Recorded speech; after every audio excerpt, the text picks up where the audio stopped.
certain areas and see the Asian community's collective examples of success. But when you think about the black community and someone wants to show you success in the black community, what they show you is, have a look at this guy here, look at his house, look at his car. Look at this sister here, she's doing really well, she works for this really big company.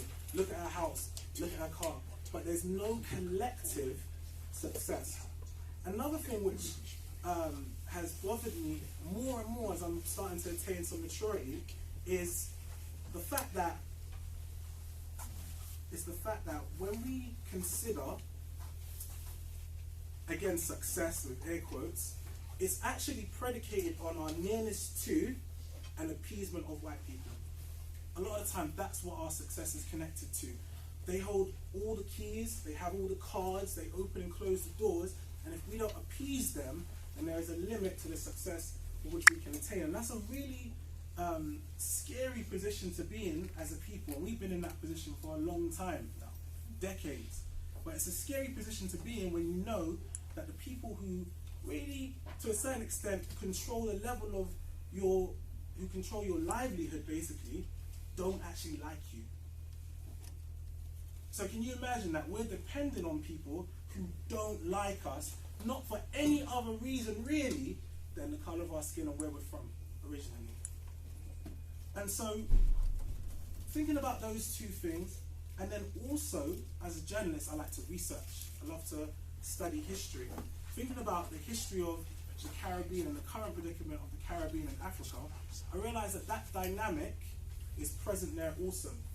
So at the top of the year, as we were as we were getting started with this project, we went to Jamaica.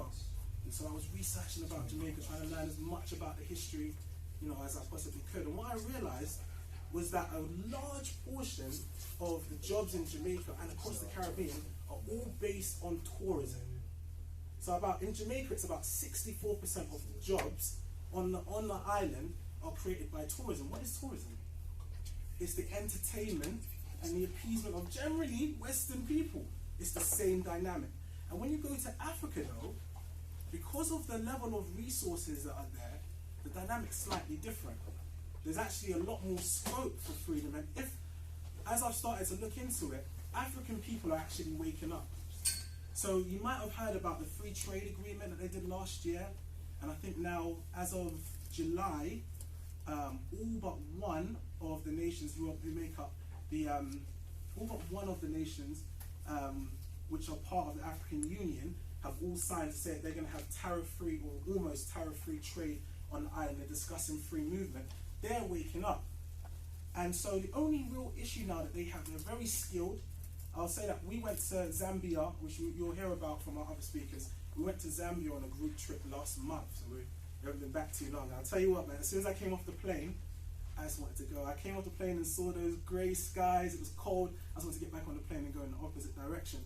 But in Africa, when they show us Africa, they like to show us the same pictures of, hungry children and barren wastelands. And I've never been to Zambia, it was my first time. When you go and you see the level of development and what's happening, do you know that 7 of the world's top 10 fastest growing economies are in Africa? The opportunities are incredible out there. And all they're really lacking, they're highly skilled, they're highly motivated. What they generally lack is access to capital. That's what they're lacking. And that's where the Europeans, the Chinese, and the Turkish come in. Because what they do is they offer them that money and they take so much. For the money that they give, they take so much from the continent and they don't give anything back. And I think as a community, we've been aware of this, but we talk about it, we might complain about it, but we've never actually organized to do something about it. And so, I think it was February of this year, my dad was kind of explaining his idea for next level developments to me. What he was explaining to me was a vision, a way that we could actually solve that problem, how we could bridge the gap between those of us who are here, who have money, not lots of it, but have, it's not a lot of money here, but over there, the money that we earn here is quite significant over there, okay, but perhaps don't have very much opportunities, okay, and our people over there who have nothing but opportunities, have got land, have got all of these, natural resources. but don't necessarily have the capital to access it. And so if we could bridge that together and start to form partnerships, then we'd be able to make a really big difference. And that is really, in a nutshell, that's the concept of next level development. And that's why I wanted to be a part of it, because for me, I know sometimes we talk about going back to Africa or going to the Caribbean, and we go with a mindset of, we'll go in there to floss. So we're gonna take our English money, and now we're gonna be the new slave masters. We're gonna be the ones with the huge houses and the huge cars while we live in the midst of poverty. This project is not about that. This project is about partnering, to come in together to support. We're working together for our benefit, but also for the benefit of the locals who are there. So it's full circle progress, and that's what makes it unique. Now, if I go forward, so who are we? Well, in Next Level Development, we're essentially a collective of professionals and volunteers from the UK, from America, and also from Zambia, which is the home of our first project. We'll tell you a little bit about that in a moment. We're ordinary people from the Black African diaspora, so there's no, not as of yet, there's no millionaires, superstars, or anything like that. Ordinary, everyday people from the Black community in the UK and the US, low to middle income families. Again, no one's fabulously rich, okay? But we're taking the little that we do have, we're pooling our resources to try and create something bigger than ourselves. And also those who recognize the importance of our reconnection to Africa. Raise your hand if you recognize the importance of our reconnection to Africa as a people. After Thursday, you probably felt it a little bit stronger, right? Right. So, now why are we here? So, everyone might have different reasons, but the common ones we thought were because we're interested in moving out of the UK. Why not? The weather's terrible. That's just tip of the iceberg. There's a lot of things happening here. So, interested in moving out of the UK. The need for self-determination. Okay, back to what I spoke about a little bit before in terms of us being, our futures really being dictated and controlled by forces which are actually against us. So have the need for self-determination. And the last one is an underrated one. Survival, physically, socially, and financially. And I think we have become accustomed, as a people, we've become accustomed to surviving. That's what we do, we survive. We don't thrive. You see other communities coming after us and thriving. We just survive, we just get by. And it's not really, that's okay for a minute, but when we stagnate in that position, something's really wrong.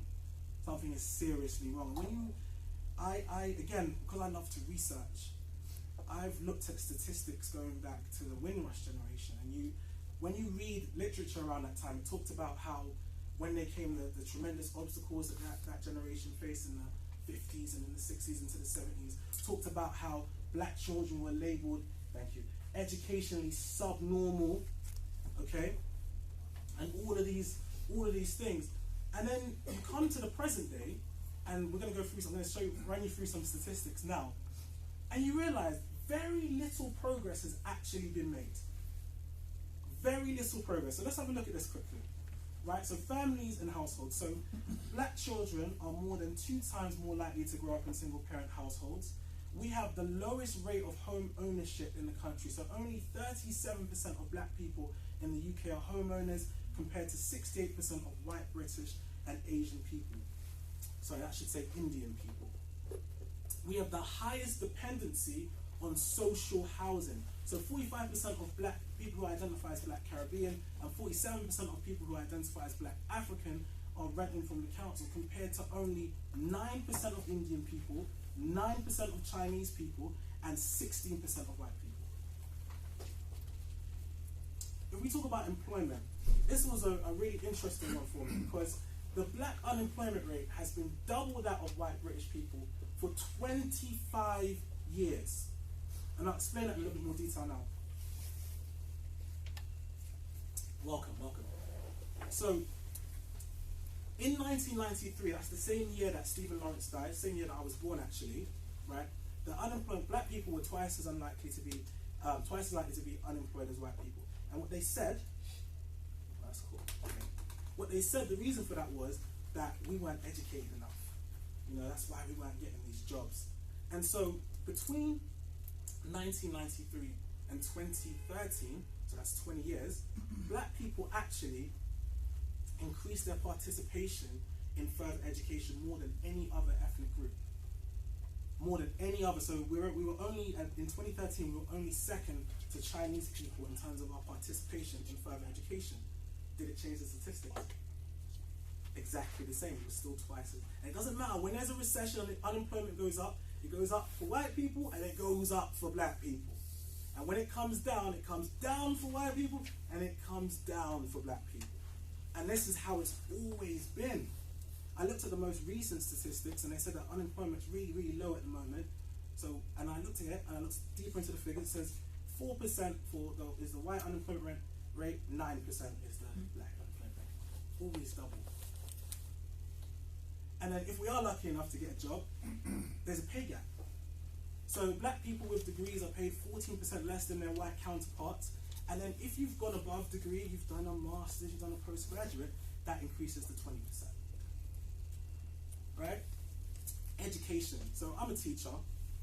Black children in primary schools have the lowest attainment rate of any ethnic group besides Gypsy and traveller children. That's at primary school level.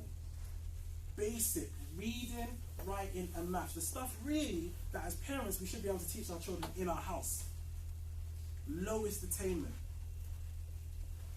We're just over 15% less likely to attain GCSE passes than white British children, and we're more than 3 times less likely to receive 3 A grades at A-level standard. That's again the lowest of any ethnic group. Alright? But at the same time, our children are 3 times as likely as white children to be permanently excluded from school, so we top that one. Right? If we go forward beyond education into crime, I don't know why that one's in there, don't worry. Alright, so according to 2018 figures, we're still, obviously stop and search has come down in the last few years, but proportionally, we're still 9.6 times more likely to be stopped and searched than white people.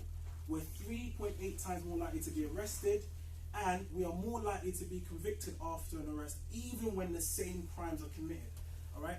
If you look at the Lamy report, there were some really damning statistics in there, in that report particularly. But we've known that the criminal justice system has been against black people for decades, and we're still at the mercy of it. Nothing's changed. Different parties have come in. That's why I don't understand why people are so upset about the election. We've had Labour before. It didn't change anything. We've gone Conservative, we've gone Labour, we come back, and we're still in the same place. Now, this one is a really damning statistic as well. Black children and teens, so between the ages of 10 and 17, we are 9 times more likely, our children are 9 times more likely to end up in a youth offenders institution than white children, and 4 times more likely than those with Asian backgrounds. Then you come on to mental health, and that's a very, very serious issue in our community. I've lost members of my family to mental health recently, over the last couple of years. Black men are 10 times, not 10%, 10 times more likely to experience a psychotic disorder within the past year. We have the highest rate of detentions under the Mental Health Act. We're more likely to be sectioned than anyone else. And black Caribbean adults are the most likely to use mental health and learning disability, to use those services out of all ethnic groups. We're not in a very good condition. And that's why we have to really, again, the enemy really uses individualism to keep us in the same place. Because this is our reality collectively, and they'll show you, well, this guy's on TV, he's doing really well. This sister's just got this job, she's doing really well. But the picture, the whole picture, as a community, we are suffering. And we have been suffering here. Okay? And when we think about it now, what future do we actually think there is here for the next generation? If we don't have, I'm going to come to you just 1 second. If we don't have children personally, I don't have any children personally, we may have nieces, we may have nephews, we have friends who have children who we care about. There's a generation out there. What prospects do they actually have here? What are their prospects? One of the things that's always spoken about is property. We've got to get into the property game. Do you know that between 1996 and 2016, the property prices in London rose 512%, but the average wage rose 45%. So how, like, the chances of the next generation of being even owning their home, and that's just a start. Like, you ain't really, you're just owning the place that you sleep in. It's normal. So now we've got this to deal with. Now we have this to contend with, right? The plot thickens. So what are the prospects? What are the prospects for the next generation? We have to do something different, and we need to do something different now. So, that being said, a lot of people are talking, and I'm guessing the reason why we're here today is because we are interested in a future outside of this country. Okay? So, generally speaking, some of us do make it out of England, and we go to the Caribbean, or we go to Africa. But generally, it's at quite an elderly age. Okay, so the model is you work up, you save up, you purchase a home in the Caribbean. Homes in the Caribbean are getting quite expensive these days as well. Purchase your home in the Caribbean or wherever else, okay, and you move out there. Great. But then, you've left your family behind. There's not necessarily very much in place when you get there in terms of infrastructure. And if you have medical issues, it can actually become unsustainable. All right, and sometimes we've heard of a lot of cases where people just have to come back, abort the mission, come back, and a lot of the times that land is left and ends up going straight back to the government and someone else, because there's not enough of a connection between generations. Another generation to go, all right, well, mommy and daddy are not going to be able to stay, so this is what we'll do with that, blah blah blah. We don't have those kind of intergenerational links, so it's like every generation has to start from scratch. And it was a relay race, and you'd see the Jews running around, bam, hand it off. Next one goes, the Asians running around, bam. With us, we run, we drop it, we wait for the next generation to come, they pick it up, they run, they drop it, and we go. And that's why we don't make any progress. This has to change. So, the way that we're looking to change that is through intentional communities. And I'm going to explain what that is in just a moment. So here's an example of one. This was, oh my God, the name has left me. Raymond, help me. In Jamaica. Source Farm. There we go. Source Farm. So this is Source Farm in Jamaica, and they basically have I can't remember how many acres they had. It was so much land they couldn't even work all of it. They're only working with a small piece of it. But there's a community there of about 20. I think it's about 15, 20. Yeah, best. Family and yeah, some friends. Right, and what they've done, they've got this land. They grow their food. They educate their children. And they're kind of open for other people coming in, but they basically have their own base and their own community where they take care of their needs. Okay, so that was one example. It's a really beautiful place, actually.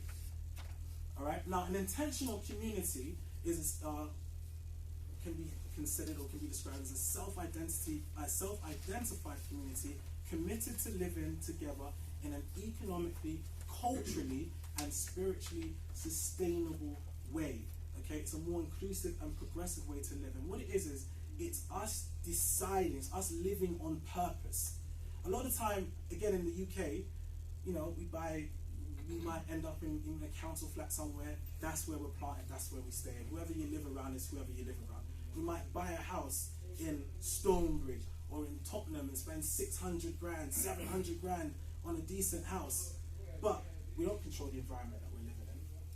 So you may find that down the street are drug dealers and all kinds of different people, and you've got a negative environment. There's nothing that you can do other than hope that your house appreciates in value and you might be able to hop off somewhere else. But we don't actually control the environment in which we live in.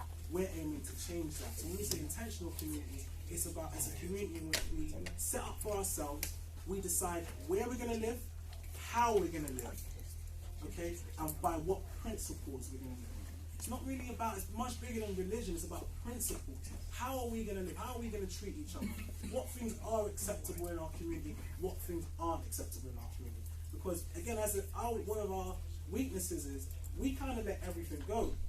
Yeah, my man down the road, he steals, he does this. Oh, well, you know, I'm not the snitch. But we allow things, negative things in our community. And then when they afflict our children, we act surprised. But we've allowed it. We've normalized it. Uncle's been doing madness. Auntie's been doing madness. And then when you see it in your child, you're upset. Why? So this is something that, again, we need to change. And we're hoping to change through intentional communities. So what we would look to do is provide for our basic necessities. So food, clothing, shelter. How, I mean, our architects here, or Raymond on the side, it doesn't cost very much to build houses. You're going to see that our partners will show you that today in terms of what we're working on in Zambia. But we can have all of this at a very reasonable price. A lot of time, because we're here, we're thinking in terms of pounds and it's this many millions, and that's because we're here. When you go back to the continent, you realize things don't have to be that expensive. They do not have to be that expensive at all. Alright, so cooperative economics. So again, working as a group. So far what we've done is the people that have joined on, it's not, if, let's say for example, my father, who's not here today, he's actually in Zambia working as we speak. If he had started this and said, you know, I'm going back to Zambia and I'm going to do this, then he would have needed a significant amount of money. But what we've done is we've brought in like-minded people and we're all working together and everyone puts in what they can. Then the burden is light. Do you understand? No one is having to risk it all. Put in what you can, and we're able to make progress much more quickly. That's why when you see sometimes when people try to move abroad, it takes them 15, 20 years. It's because they're doing it by themselves. And even when you get out there and you have your house and stuff, you don't want to be alone. You don't want to be alone for that long. So again, that community, that cooperation, that cooperative economics is a safety net for all of us. Cultural benefits. So again, health and well-being, social and physical recreation. These are things that we can actually create. Like having a doctor, hiring a doctor, building an estate, and then employing a doctor is not difficult to do. And having one doctor live, like there's your house, you look after the residents here. That's not difficult to do. But we just have to switch our thinking, and we've been made to think so small.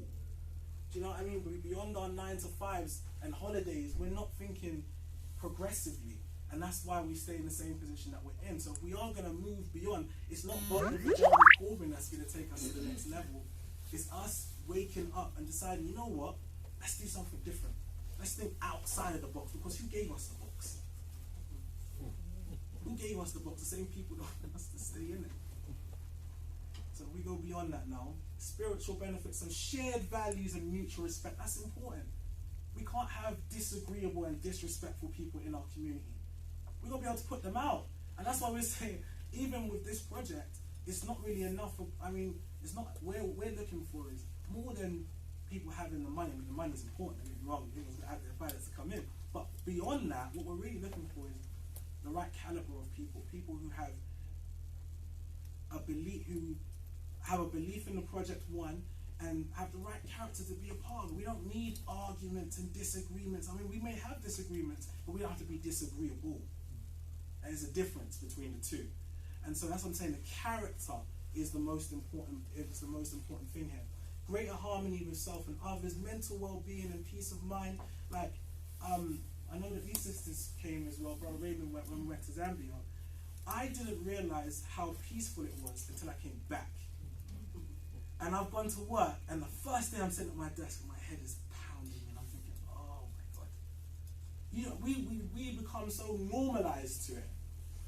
Do you know what I mean? So there's something that we need to move beyond. Now, in terms of our first project, and we're going to get into the details now, so I'm going to hand over in just a second. But we started in Zambia. And a lot of people will say, why Zambia? Because when we talk about Africa, a lot of people will move to Gambia. A lot of people will go to Ghana. Ghana is very hot right now. A lot of people are talking about it. Nigeria is another one that a lot of people are talking about. Zambia flies under the radar. So everyone was probably wondering, why Zambia? So, a few things. My dad had visited quite a few different African countries to kind of get a feel for where it might be a good place for us to start. Zambia, it's in Central Africa. It's landlocked. So it's surrounded, I believe there's 5 countries. Is it 8? Okay, yes. 8 countries that it's surrounded by. Okay, so it's actually it's a hub for trade. They are the largest producers of copper. They also produce manganese, which is used in the making of glass. And there's a lot of trade that can be done there. What's also interesting is it's 3 times the size of the UK with a quarter of the population. And now that means is there is land, lots of it, and not just like wasteland. high quality land. It's very close to Zimbabwe. And you know, when they had the whole Robert Mugabe situation with the farmers and that, the reason why they was upset is because Zimbabwe has wonderful land. You can grow so much there. Zambia is much the same because of the water that runs underneath it. So the quality of the soil means you can produce really quality crops. And that's why they fought Mugabe so hard for Zimbabwe.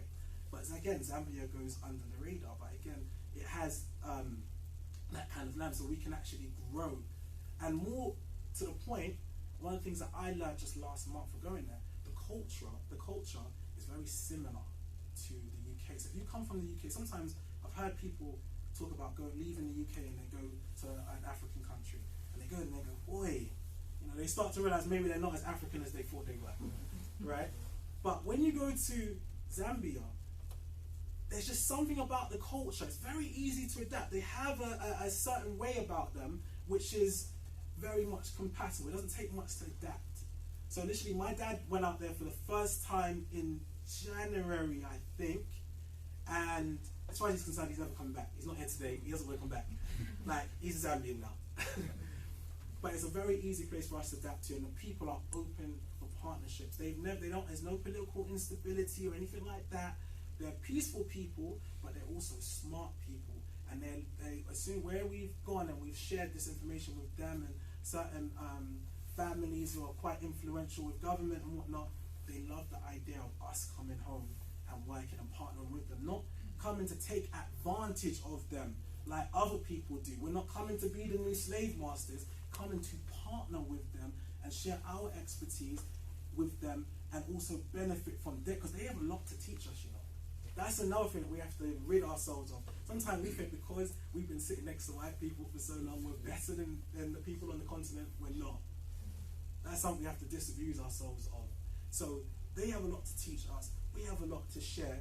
And coming together, Zambia just seems like a place that is very much right for this kind of project.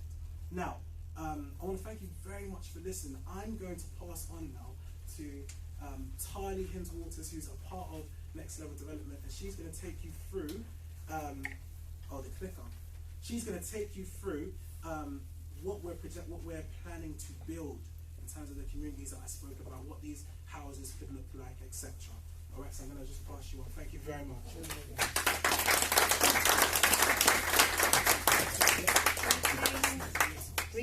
Greetings everyone. Just want to say it's so beautiful to see so many people here, especially after Thursday's results. Just to tell you a bit more about myself, I'm Tali and I'm a member of Next Level Development. September last year, had no idea what Next Level Development was, what they did, nothing. And yeah, now I'm a fully fledged member, so to speak, being out to Zambia. And yeah, you're lucky to see me here today because I would have stayed. So yes, just a bit more about me. I am a mother of one. My daughter's actually about to go off to uni, but we've gone through the whole education system, and you know, she's a very advanced child, but a lot of the statistics, unfortunately, we've actually experienced firsthand. You know, I grew up, again, single parent family, in Brent, made my way out, but it was, again, very much an individual project, you know. Made it out, went to uni, did my masters, felt like, yeah, I'm on top of the world, bought a home, I've got a portfolio of properties, teaching, and I also work in the NHS as a mental health practitioner, so I very much can relate and know of everything that was described by Trevon. And yes, so for me, becoming involved in Next Level Development just made sense. I have a home, residing outside of London, you know, doing very well for myself, but everything that I wanted to do was an individual project, and working alone, you know, there's this old African proverb which says, you know, if you want to go fast, go alone. If you want to go far, go together. You know, and that to me is why I decided that it just made sense. Prior to Next Level Development, I had considered other places, ranging from the Caribbean to Costa Rica, you know, really just sustainable environments, etc. And for me, Next Level Development just made sense. I was going to be working with people, or I am working with people who share a lot of the interests that I have, want to achieve the same things that I do, and so yes, just made sense, and here I am today, you know, trying to just describe exactly what it's been and how going forward things can be. So yes, what we can build. Right, so I'm sure lots of you want to find out what is Next Level Developments. You've heard a bit of the foundation and what where we're coming from and what we're hoping to achieve, but what does that look like physically? So Justin, who's not here today, who's living, very much living a life in Zambia, and a few other members of Next Level Development got together and created this prototype. It's based on, I think, a 60-acre site with approximately 75 homes. Yeah. Got together with an architect and designer who are again part of Next Level Development's brother Raymond, who's here today. So they drew this up. It's a site of approximately 60 acres, and here the red and yellow roofed buildings, that's what we would have as our school.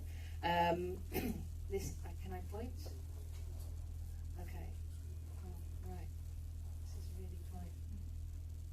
Oh, no, maybe I'll just describe it, because, yeah. So the red and yellow roofed buildings, that would be our school. Thank you. And then we have our town hall, which is a slightly lighter building. Obviously, again, intentional community. We want there to be a hub. We want there to be somewhere that we're all coming together.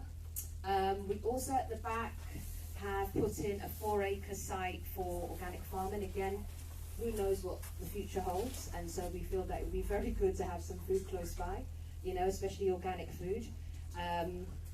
Yeah, just dietary requirements, us as a people, where we are currently, and and where we are currently is not really beneficial for us. So organic food in accordance to our DNA even would be really useful. We also have a pool, but that's since been changed because we have learned that that amount of water will only attract mosquitoes. So it's since been changed to a football pitch, but yeah, still we'll see what happens there. But yes, 75 homes and a 60-acre site. So yeah, basically I'm showing you this just so that you get an idea of what is possible. We're not just, you know, we've been there on the ground, and this is what we can do together. These are, again, some of the plans. We have created them for both, or for 1, 2 and 3 bed homes. And very key to this, or to our designs, is that each of them have been created so that they only have to be adapted very slightly to accommodate for the 2nd bedroom and then for the 3rd bedroom.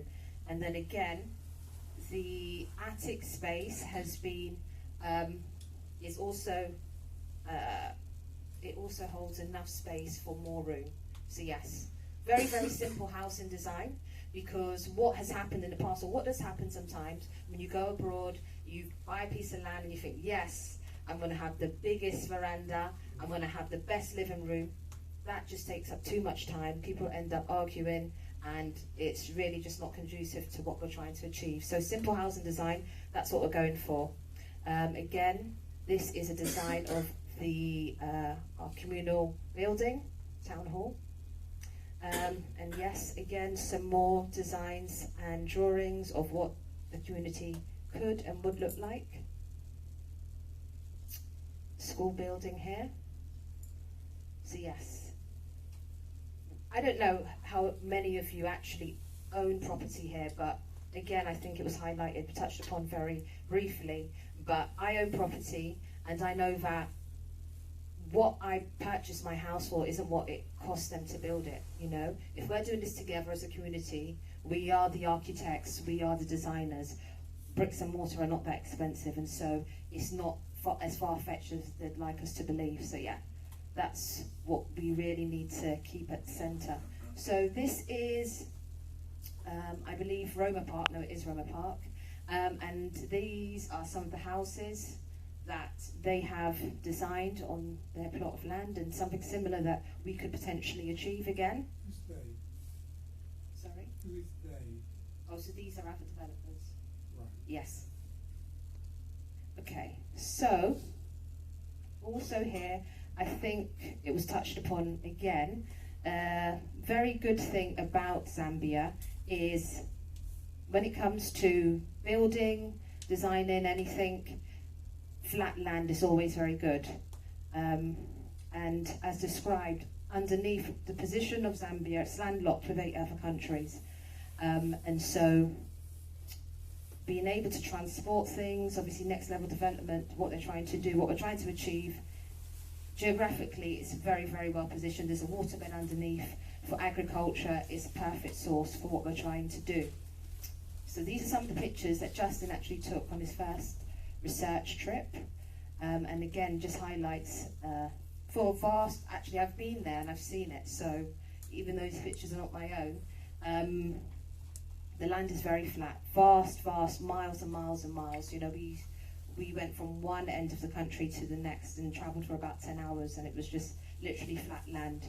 So yes, these are some of the sites which have been visited, and what we've done at the time, what we did was we divided them up into obviously what our investments were going to be in terms of commercial sites, agricultural sites, etc. And again, as described, Zambia and its copper wealth density. So we've been looking at things like that. Also, other things which make it a very, very prime country to invest in. This is a picture of a local, and so another one of the reasons, despite there being lots and lots of reasons why I'm here today and travelled down from Bedford, is because what was paramount was that I didn't just go to Africa and yeah, I've got a property there and I'm living the life and basically flossing. I wanted very much, for whatever I did, to become as much as possible integrated with the community. I wanted to become, you know, a native as much as possible. And what next level developments, what we're doing is not just going there and exhausting it for everything that we can. We're actually upskilling people, increasing their profit margin, and obviously becoming a much, much larger team as a result. So this is a lady who's hand harvesting a manganese, and obviously what we've already done, part of the different stages, is we've already sent down tools and equipment to enhance exactly that. So again, these are some of the places that we have visited. I've actually gone to Zambia, and there's no amount of money that you could purchase land for in the UK that would compare anywhere nearly close to Zambia. Whether it's sunrise, sunset, the place is, it's not like the Caribbean. Well, I was in Jamaica earlier this year, and it is what everyone goes to the Caribbean for. You know, the sunrise, the beach. Because there isn't a sea, it's landlocked. The river, though, it was just, yeah, it was. I've got some pictures at the end, so you'll be able to see. I think it highlights some of that. Obviously, one of the main attractions in Zambia is Victoria Falls. That's in Livingstone, and that was part of tourism sites that we visited. And there's also residential sites. So when I say tourism sites, these are sites which we're hoping to obviously develop and for them to become tourist attractions. Residential sites, these are where we're hoping to invest and build the developments as described. Yeah. Okay, so far, what I've shown you thus far, those were actually sites that were visited with an interest in going on and purchasing. But since then, since I've actually come back, and whilst I was there, we purchased land, and so we have land now, and that was just phenomenal, you know. As I said, I received, very much like yourself, I received a video clip presentation, and I turned up to a meeting in Luton by myself, not having any idea as to what to expect, but I knew that I think I slept for maybe about 3 hours before, because it was my granddad's birthday, but I was adamant that I came. And within, you know, maybe 15 minutes, I knew that this is what I wanted to do. And since I've gone to Zambia and been part of the whole purchasing, and it wasn't like anything that I could compare to purchasing property here in the UK. It's a lot more personal, it's a lot more, you know, I don't know, it just felt really good to know that this is what we can achieve as a people, and for once not be a minority. You know, that was another beautiful thing that I think you could never really get here. So we now have land in Rufansa. It is 617 acres that we have there, so enough land basically. So we have property or land there, and it's very well positioned again because, as described, where Zambia is, I don't know, a few of the countries which surrounds it range from Zimbabwe, Mozambique, Malawi, DRC. If anyone knows, DRC is where Botswana, Angola, DRC basically is where blood diamonds are from, and so that whole region up here is doing very well. They have approximately 100 truckloads which kind of pass through the various countries. So it's an area of Zambia that's doing very well. And then Mansa, yes, up here. That was the experience that I think really sealed it for me. So I don't know, again, when you're purchasing property in most places, you obviously go through the very formal process and you register the land, or it's done for you. I can't even recall now. But in Africa and Zambia, when we went, we also did this via the traditional way, which was to go and liaise with the chief. And so we now have this land, which is again 250 acres, 2,500 hectares. And what we had to do was we had to bring a live chicken, and you know, we kind of all as a group went and had a discussion with him, and he was so enthusiastic, he was so impressed by NLD, Next Level Developments, that he insisted that we stayed and got the coordinates and did everything before we went on. So we actually had to change the whole course of our visit, just so that we could, you know, get this finalized, because he was just so passionate, like we were, about, you know, going forward and working in partnership together. Okay, so obviously, despite not maybe wanting to recognize as Westerners, we are. I know after Thursday everyone's like, I'm gone, I just don't, I'm not even from here and what have you, but we're Westerners. And so as much as possible, everything that we've done to date, we've tried to make it so that a transition to the continent wouldn't be that, you know, fast. And not because we wouldn't be able to cope, but yeah, because we wouldn't be able to cope. We don't want it to be that far-fetched that we end up running back and think, no, it's not for me. This is actually Lusaka. This is the centre of Zambia. And I believe already there are approximately 6 or 7 malls in the city centre, and they're fast developing. Obviously, we heard there's a lot of investment already by the Chinese, by the Turkish. It's somewhere that's, you know, at the moment, you know, I think that people are becoming more and more interested in the area, and so development is happening, and it's happening at a very fast rate. So these pictures are very much what I saw, and for me, again, it was about, I'm from here, I've been to Westfield, I've been to Brent Cross, you know, it wasn't any different, and I was so overly impressed by how clean, how modern, and how efficient, you know, aircon, there was everything that we needed. We were very, very much impressed, especially for the first visit. You know, you don't know what to expect, but it was very, very impressive. These are some pictures of some of the roads which go to and from the different towns. Just really more pictures of the land, actually. And this are some pictures that we actually visited here just before. This is in Samphia. And this is where I described the kind of picturesque views that for me were just, that's what made the trip for me, as well as everything else. I think being able to be there and experience this firsthand and know that, you know, I don't know, I felt very much like home. I did feel like I was home, despite you know, the places that I've travelled to and what I've seen, this really felt to me like the right place to be. And this is Zamfia. This was like sunset or sunrise or sunset, either which way. This is what it looks like.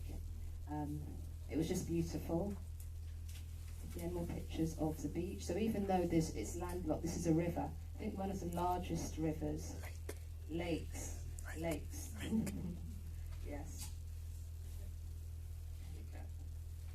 And so yeah, this is us. We, as I said, we toured up and down from one part of Zambia to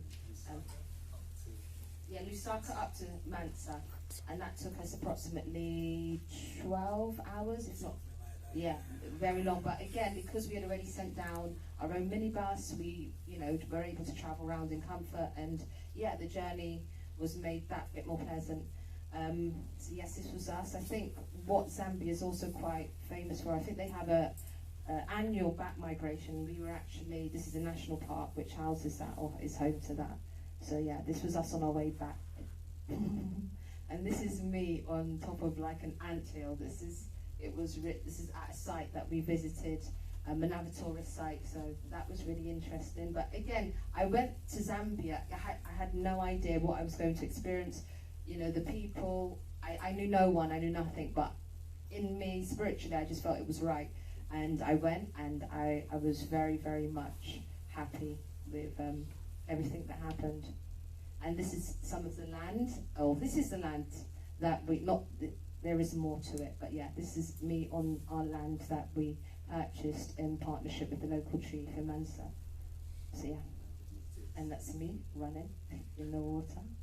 But yes, I will now hand on to the next speaker, Denise. And so yes, I hope that I have informed you as much as possible with regards to what we can build. If there are any questions, I'll be around so you can ask. But thank you.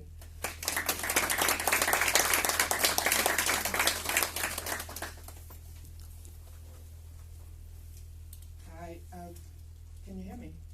Oh, good afternoon, everyone. First of all, thank you very much for being here today, listening to us and what we have to share with you, and spending some of your valuable time to allow us to express our experience, if I can just put it this way, because it's been so far a very short but very exciting journey. I was myself sat on one of those seats, I think, over there in the corner, not so long ago, just September. But I believe, just like yourselves, I came across Next Level Development advertisements through one of the shared groups, and it actually activated my curiosity, and I thought, I need to come check this out. I remember this day I had an appointment with somebody at the same time in the same building, and I cancelled this person, and I said, I'm so sorry, I have to attend something else. Not to say it was more important, but it kind of felt to me it was much more important. Let me just go back a couple of steps just to introduce myself. So my name is Denise Giacomino. I was born and raised in France, but I've been in the UK for quite a few years. I'm not going to tell you how many years because it might give away my age, so I'm not going to do that. I have been raised, or my parents are from Ivory Coast, initially some of African origin. I've been living here in France, then in London, in the UK, London, pretty much as what we would call an Afro-European. So I was pretty much a European in a way that my professional activities took me to Africa. It was a place I would go and I would love, and it felt great. But that's all it was. I would go and come back. Like, home was in the UK. Like, over there was just a great place to go and have fun, and it was a bit crazy, but I would always come back. I've been to Nigeria, I've been to Gabon, I've been to Congo-Kinshasa, I've been to, I've really been to quite a few African countries throughout my professional career. But it's not still the last, I would say, 3-4 years that I began to realize a change in currents for myself. I can only talk personally, whereby I felt that I wish I was more connected with my motherland. My parents, of course, grew up in Africa, was born there, but they raised us up in Europe, with pretty much trying to do the right thing, which was to help us be as institutionalized as possible, meaning as European as possible, so that we could fit and benefit from more opportunities, which was the case. To be able to not feel that the color of a skin would determine our future. So I was pretty much raised in this mindset that I just had to possibly work harder, have better skills, be faster to being able to benefit from more. But it was doable. It was just much more hard work, but it was doable.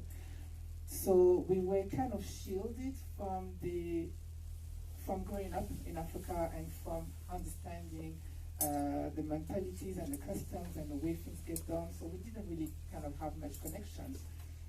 But for myself, my personal journey, I just gradually realized that I just wanted a stake there as I was going backward and forward.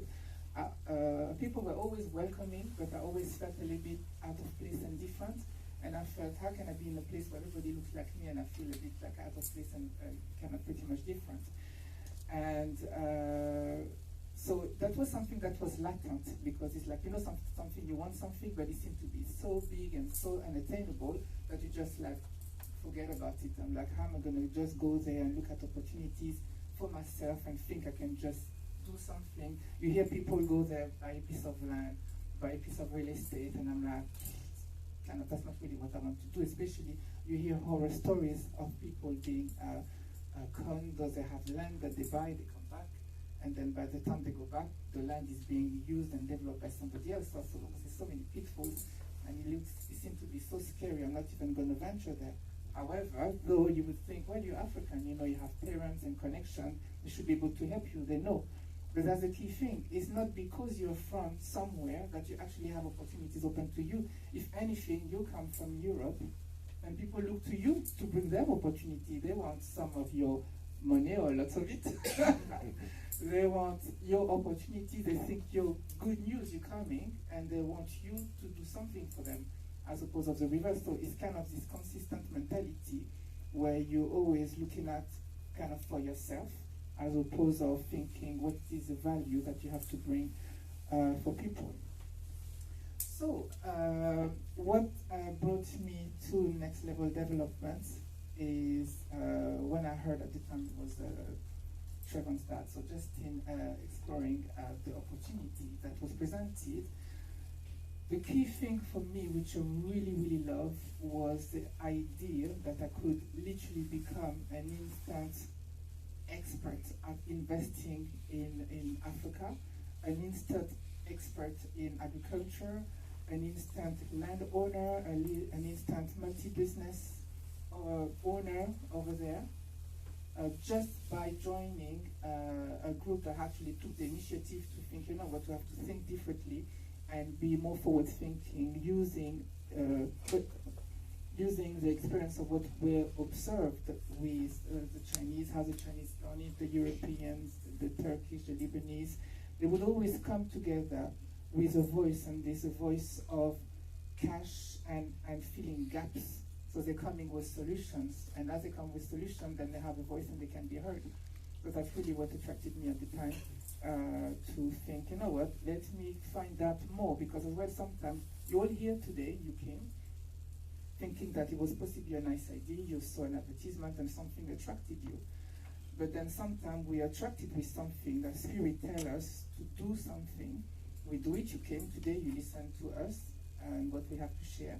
And then you might just go back to your life and think, okay, that was lovely, and then, I'm busy, I have stuff to do, there's a birthday to prepare, or I have people to write, or you just go back to your life.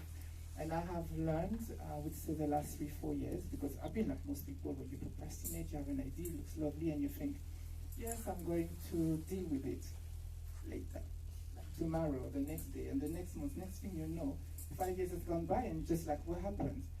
So I've learned that, if you're going to spend your good time a Saturday afternoon to come, then you need to find out more, and you need to establish, okay, what stopped me from being part of it or not being part of it. I liked it or I didn't like it, or I'm missing this information or whatever. Anyway, so my position was, I like the idea, I like the concept, I just want to find out more about the people behind it. That was kind of me. I'm like, I want to get to know them. It could be whoever, like I'm going to give them my money, they're going to run away with it, disappear, or it might not necessarily be a scam because I had a great spirit and feeling at the time. I felt that just sounds right and everything sounds like something I want to be part of. And so I came in September and a scheduled trip was organized for November. And I thought, okay, I'm going to go on the trip. So of course, I go and tell my friend, most of them told me I was crazy. They say, didn't you just go to an event? And now you're going to Zambia? I was like, yes. And then yes, I went to Zambia and I've not looked back. So I'll be sharing some more of the experience that we've been. Let's say the aha moment or the breakthrough that I had whilst I was there. But so to tell you more, I'm here today to kind of explain a little bit about the opportunity that are available to whoever is interested in joining us, and that's the same opportunity that actually excited me to think, let me just pay for my ticket and go on the exploration research trip. So what you see here on the, I don't know how to use this thing, can you just, when you see here on the screen, no, please go back. Thank you. So all the opportunities that the founder of the project, so first of all, the founder of the project, Justin Mohammed, he has founded the project. The project, he doesn't own it, as he's saying constantly and all the time. It's not about him, it's about us working collectively. So he started the project, but it's about whoever wants to be part of it, become an owner of it. At the same level, we all share. We all at the same level, and we all share the benefit. All make decisions collectively. I mean, I'm here today, standing, speaking to you. I am not like a presenter or a speaker or anything. I just felt so strongly that the project needed to be shared and the word spread. So that's kind of what brought me on the stage here today.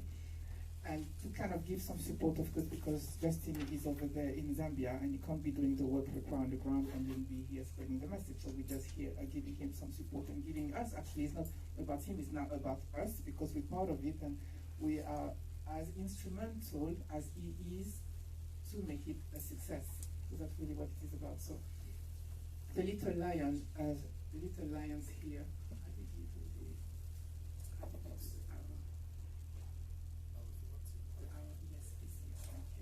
So it's just, sorry, that's not what I wanted to do. So the little lion here is just to show the different opportunities. So you have, this is just tourism, opportunities to make money, basically. So that's kind of what I meant when I talk about the opportunities to develop businesses, opportunity of local partnerships. So in tourism, there's opportunities in agriculture here, that you can see, in mining and in construction. You have also opportunities in fishing, fish farming, poultry, commodity, stones, emeralds, and also, what's that? Construction. So what I want to say about that is that us building an intentional community would mean that we create a self-sustainment for ourselves as well. We literally create everything that we need to be able to sustain ourselves, which is bypassing any issues that any individual, when they would try to go and immigrate to a country, go back home, or whether it's in the Caribbean or in Africa, they would have a pot of cash that can take them so far. That's the first thing. Then they might have the sustainability to being able to carry it forward for many, many years.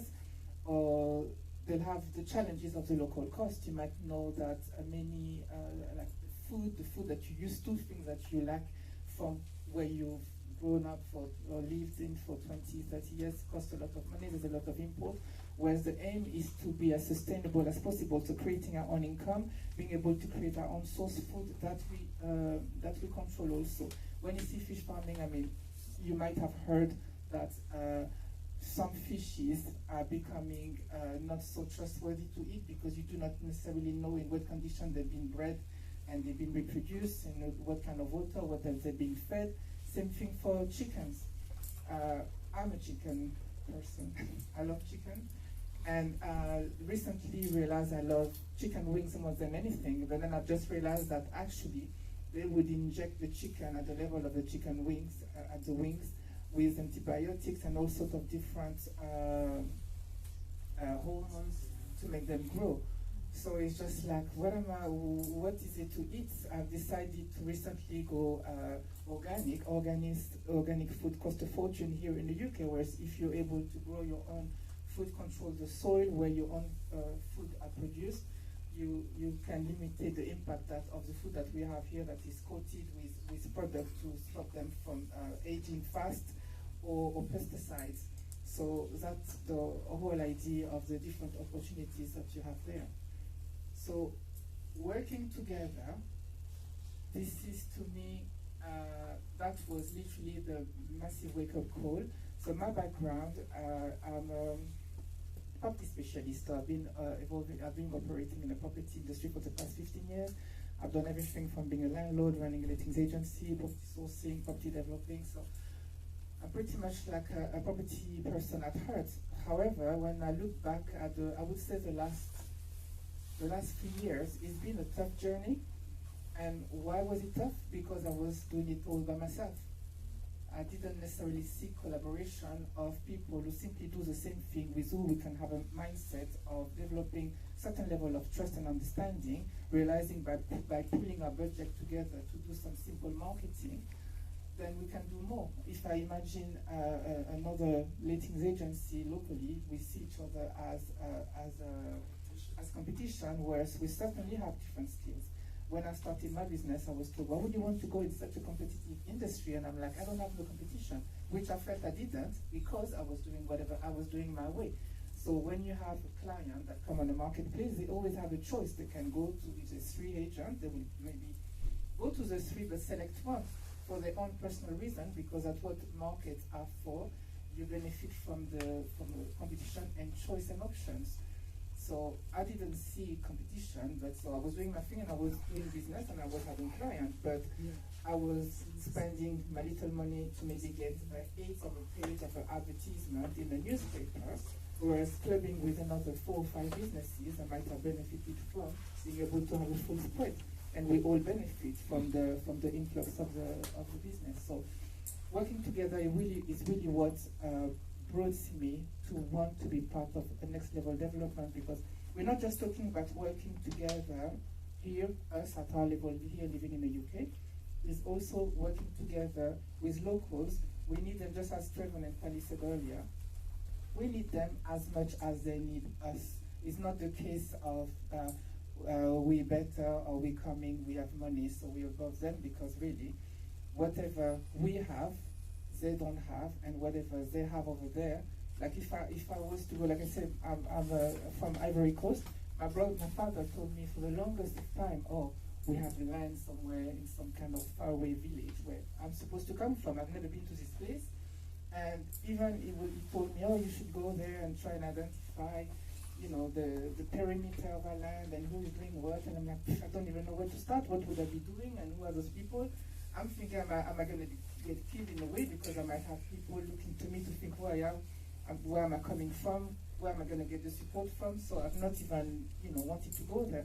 But all of a sudden, being part of next level development and what I've heard, what I've learned so far, I've developed the kind of expertise that it would take me a lifetime to figure out how to go about that. So for example, I feel now I'm in a better position to ask quality questions to the right people in my own home country to figure out now what's happening with this land. But anyway, we're not there yet at all, because the idea is that we are starting this initiative, but this is really not about next level development. It's about the mindset that us Black people in our community have to develop for ourselves, develop this sense of trust and unity and clubbing together to make good and to progress together. Otherwise, we simply going to carry on depleting all our resources and try to do things individually, and it doesn't really get most people very far. Some people do, but for many people, it's simply not going to be sustainable. They will remain at a small level. Or you're going to sell up, live good for yourself, leave nothing for your kids or for the next generation. So that's a key thing as well. So this is what working together is about. It's about respect. It's about seeking to add value mutually, so it's mutually beneficial as opposed of just either giving hands out or giving aids or just hit and run, so go and take resources and come back. So that's what it's about. So here this is an example of the mindset behind the founder of this initiative. In Zambia, and I guess it might be the case for quite a few African countries, most of the contract now used to be given the construction contract, the big construction for roads, hospital, like governmental level infrastructures, used to be given to certainly before to Western companies like Europe or the US, and that has recently shifted. Now the Chinese are in, and they seem to have more cash than than our previous colonies. So they're now the one in place as the one who get the first share of the cake. However, there's laws in place that mean that they're actually obligated to give 20% of their contract to Zambian companies, which is in a way positive. So now Zambian companies benefit from the contract, which is the opportunity. But again, what they're lacking is the cash. They have the opportunity, so they have the contract, they might have the workforce, but they're lacking the cash to now buy the corresponding equipment to make them as productive as possible. So this is where we're coming, where the gap has been seen of where we can add value, which is okay. We are all here. We might not be rich. I mean, we all, in next level development at this moment in time, with people from all walks of life, but we are living just like very simple life. But one thing we have access to in the UK, for many of us, is access to cash. And even when we think we don't have access to cash, we do have access to cash much more easier than people in Africa can have. Sometimes that certain profile of people can have. So the idea, as you've understood it so far, is for us to club together, pull some money that allow us to then buy equipment that allows to create partnership and to fill up the gaps of those companies that will then be able to increase the productivity. So this is a typical example. So Zamlink is one of the current partner of Next Level Development. So the contract that they had was to dig drainage. So if you imagine in town you have the roads, regular road, and then on the side you have the pavement, and then inside the pavement you have the drainage for sewage and for water collection. So their contract is to dig this drainage, and they get paid a certain amount of money per hundreds of meters that they dig in. But they're literally doing it with picks and shovels, like everything is done manually because they do not have funds to purchase adequate equipment. So they have the benefit of a very large workforce. So in this company, I think they have 150 staffs, but they're doing these back-breaking jobs of doing everything manually, and they still manage to generate a profit. So this is a typical example where per week they're able to achieve about £2,400 profit after cost. Now, with us acquiring mini diggers, so we're not talking like our extraordinary top of the cutting edge equipment. It's just basic equipment that costs. I'm not sure how much a mini digger can cost. Something in the region of £5,000. Like it's not even something that is extraordinary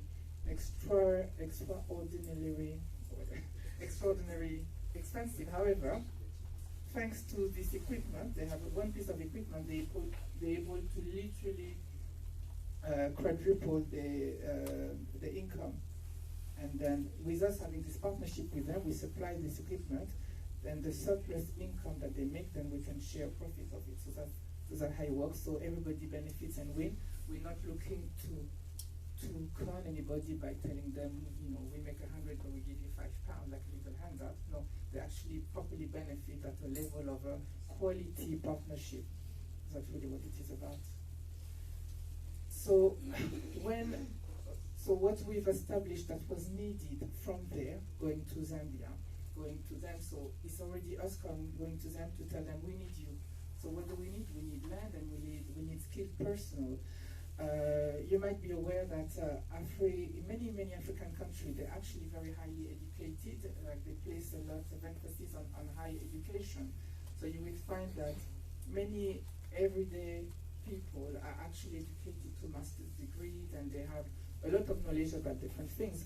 You and I couldn't just land in any place in Africa and just think that we're gonna try and secure land or we're gonna try and do this and that. You have to understand how things work, and you have to understand the mentality and the connection and the right order of doing things. So that's what happened when we Justin went there with a full details of what was required to bring this project to success, which was to acquire. So what was needed was land, skill, personal, then access to local market, and that's what it is about: access to local market and government initiative. You can only obtain those kind of opportunities with the help of people on the ground, the people that you can trust to a great degree, to take you to the places where you need to be. You need also support to repatriate and resettle. So again, you cannot do it, you coming from Europe by yourself, arriving there. And trustworthy friends and social connection, because again, it can be a long uphill road to readapt and to reconnect to a new place. So it's good to as well have access to the social connection. So what we offer them is cash and also access to foreign market and equipment. So access to foreign market, some might have producers that can actually be exported. So we have connection here in the UK. We know how things work here. So this is how we can make the link and help them. We also bring in best practice techniques and like skill consultation. And we also, that's a key thing, the added value that we're adding to the life is greater business returns by controlling as much of the production and supply chain as possible. So I'll give you a very quick example about that. Earlier, Tali has mentioned a manganese. So manganese is just a component that is used to be added and produced for glass, ceramic, steel. So it's kind of a high value natural resources, and Chinese are very fond of it, and I guess the Western world as well, because it's needed for many things. But if you just dig the ground with it, you will receive a certain amount of money. You might receive about £60 per ton. But if you not take it, dig it and drive it to the port, you get £250 per ton for the same produce, just because you went further, you control the production and the supply. You didn't just dig it and hand it over to somebody that will go out and make more cash. You actually went further along with it. So it's the same with an example, tomato. You might have farmers that have the piece of land, and they will grow tomato and they just export it. They'll make 100 times less money than the one will be able to transform the tomato into all the different produces and then export the same tomato. So that's what we mean by controlling as much of the production and the supply chain as possible. And we can do it because we have access to knowledge, and as a collective we can do more. So that's what it is about. Partnerships. So we offer favorable terms. So I kind of touch on that. We offer favorable terms that will get us started and build together. And we also allow local businesses to develop and grow, share best interest, and new home international communities. Okay, I've covered that. Oh, okay, so this is me just to show you we're standing on this piece of land, which is 1,000 hectares. Just to give you an idea what a hectare is a 1 hectare is approximately the size of a football pitch. No, not? Much bigger. Much bigger? Well, okay. so you multiply that by 1,000, and this piece of land was offered to us free of charge to exploit. It was in a partnership with this chief that Talia described earlier. This is a piece of land where you have manganese, and we will be doing what they call open cast mining, meaning that you just dig in. It's not tunneling type of mining. You just dig in with diggers, and you fill up lorries and trucks, and then you just deliver to the port and get paid. So simple job. So, but local knowledge and connection on the ground allowed us to achieve that. So far we've secured around about 3,000 hectare worth of land to be used for different things, mixed use, some agricultural, this is mining, so the project is progressing. Now the legal structure, so if you wanted to get involved, the idea is for all of us to feel protected. So you have a limited company that is based in the UK, so that will be regimented by the English and Wales law, and we all get to be directors of this company. So whoever come and join Next Level Development become then the director of this company. And also the legal structure was set up with advice from solicitors and accountants. And same thing whether here in the UK or whether the interest in Zambia, they're being protected by a local accountants and local solicitors that ensure that what was promised to us, or if we was to invest any money in any land, that everything is kosher and is done as it should be done, so then all our interests are protected. So the steps where we are now. So first, the stage 0 took place. That was the research stage. The research stage, research and development that took approximately 12 months, where Justin has been on the ground. This is when he's done all his research and drove close to 800 or 8,000 kilometers. Throughout, yeah. He's been everywhere in Zambia, speaking to as many people as possible at different levels, to being able to establish and understand how things works, how things get done, what is the best entry point to make things happen. So that already took place.